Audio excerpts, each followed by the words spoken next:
Yeah, what's up, everybody? Welcome to another episode of Prison Break, a real deal escape plan. I'm your host, JD Rutherford.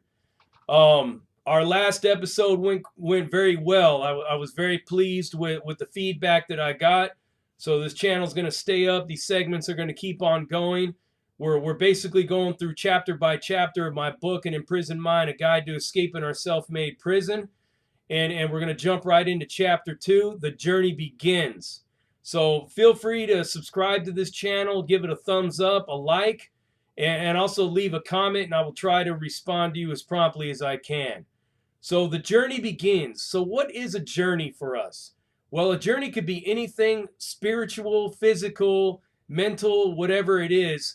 And it's constantly something that's evolving within our life. For the purpose of the content here, it's involving our state of mind and the way we think. The journey towards leaving behind the person that we used to be and reinventing ourselves into something a lot more productive, positive, and going places. Goal oriented, emotional intelligence is high, and your rational thinking, your active listening skills, you're being objective, you're unplugging yourself from the herd mentality, and you're becoming more of a free thinker, and that's where the journey starts. So for me, the journey started for me when I was entering the federal prison system. Now, I'm no stranger to the prison system, as I made it aware to all of you in the last segment. I've been in and out of that system. I came up in one of the hardest, most violent prison systems in the country, the California Department of Corrections. I've been on some of them yards where there were some of the most violent riots that you can imagine. People were getting stabbed. There were also times where the CERT team was coming and beating down your cell door and dragging you out of your cell in the middle of the night for this, that, or whatever.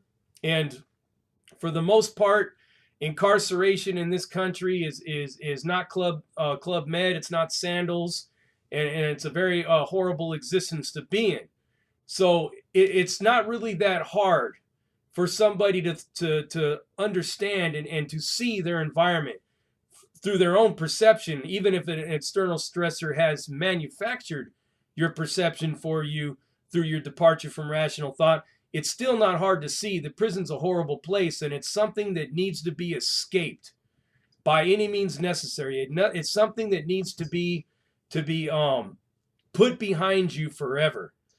So for me to take that first step on this journey, I had to understand that I needed to separate myself from everything that I was inside of there, involved in prison gangs and in the stabbings and using drugs, smuggling drugs, all involved in all of the little hustles and the moving and shaking that was going on in the yard, being a part of the politics, all that stuff I had to set myself aside from. And it wasn't that I was getting soft or I was getting scared or I was turning my back on the homies. No, it had really nothing to do with that. All it was simply a spiritual awakening that was going on within myself that had manifested itself into something personal and something that was necessary in order for me to evolve into another state of mind. So in this process, like myself and you will be asked, well, do you have any regrets? Don't you have remorse for the people you harmed? And herein lies the confusion, because far too often do we confuse and join regret with remorse. And it's really counterproductive to what we're trying to do and what we're trying to accomplish. So let's go ahead and go right into that before we get into perception and other things that are going to take you down this journey. So regret. Really, what good is it for me to have regret? When somebody asks me, do you have any regret for what you've done? And I tell them no. The reason I say it as no is because I can't change the past. So what good is it for me to regret the things that I have done in the past when it's not going to benefit me in the present or the future, right? So for me, regret is kind of like something that's not even in my vocabulary, something that I don't even put into my mind at all. I can't say, wow, I regret all those things that I did, because it really doesn't progress me in any direction in the future, no positive direction at all. So what I have to do is I have to let go of that and say that Regret is something that is not benefiting my current experience. So it's something that I can't incorporate into my journey. What I can incorporate into my journey is a remorse through my actions and deeds. Now, this is very important. If your remorse is going to be genuine and it's going to be truthful and it's going to be sincere, it has to be geared towards righting the wrongs that you have caused somebody, the harm you have done through your present and future actions and deeds. Plain and simple.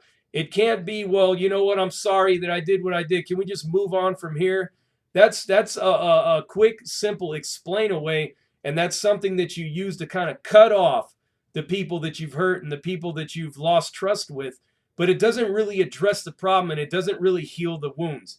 What really works in healing these wounds is by taking responsibility for the remorse itself, by basically saying that I'm going to use my actions and my deeds in order to push me forward. And every step that I take in righting the wrongs through what I'm doing right now, then it's actually healing those wounds. And people start to see, wow, JD's very productive these days. He's very positive. He's on a whole new level. So this whole new level is where my remorse is actually showing in my works. And that's it. And that's it in a nutshell. And the biggest step towards on this journey, towards taking these steps down this road on the journey, is your perception. Is it your own perception? Do you possess your own perception, or are you plugged into the herd mentality where your external stressors have developed your departure from rational thought so much to where you don't even think for yourself? You don't even know if you have a clear idea of what your life and what your experience in this life is all about. So in order for you to actually seize control of yourself, you must become a free thinker. Now, a free thinker is a person that is objective, a person that basically learns how to develop their perception in a way that is their own. Your individuality has been reclaimed. You have seized control of your independence and your sovereignty within yourself. And to, excuse me, to beat past this incarcerated state of mind and parole your mind from that recidivism trap that you're in is when you learn how to perceive things on your own. Now, there's several steps that you can take in order to achieve this. The first one that I ask people to do, and it's the same thing that I did, and it works very well, is to set a personal journal for yourself. Create a personal journal that deals with your progress, that basically breaks down your hangups and how you experience things from day to day, minute to minute.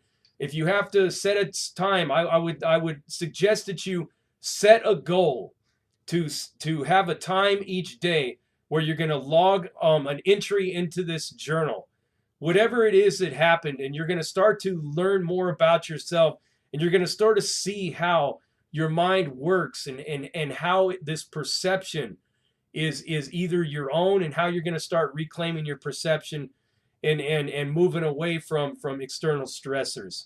So your emotional intelligence and all of this will start to develop, and we're going to be getting into a lot of this stuff as segments go on.